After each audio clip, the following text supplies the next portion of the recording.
আসসালামু আলাইকুম। সকল রেমিটেন্স যোদ্ধাকে নতুন বছরের শুভেচ্ছা।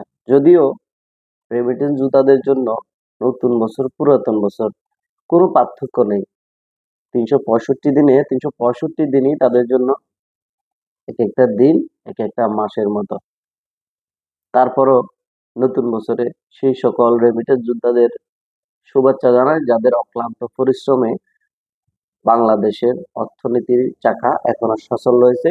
সেই সকল প্রবাসীদেরকে অভিনন্দন, শুভেচ্ছা জানাই এবং কি আল্লাহর কাছে দোয়া করি, যে সকল প্রবাসীরা 2024 সাল পর্যন্ত তাদের পরিবারের মুখ দেখতে পারে নাই, তাদের মা বাবার মুখ দেখতে পারে নাই, তাদের আত্মীয় স্বজনের সাথে মিলিত হতে পারে নাই, স্ত্রী সন্তান এদের মুখ দেখে নাই, আল্লাহ তাআলা যাতে 2025 সালটা তাদের মুখ দেখার তৌফিক দান করে, তাদের পরিবারের সাথে মিলিত হওয়ার তৌফিক দান করে। এই দোয়াই করি, যাতে 25 সালে অন্তত তারা তাদের স্বপ্নটা পূরণ করতে পারে, তাদের নিজের বাড়িতে ফিরতে পারে। সেই দোয়াই করি, সেই কামনাই করি। সকলকে আবারও নতুন বছরের শুভেচ্ছা।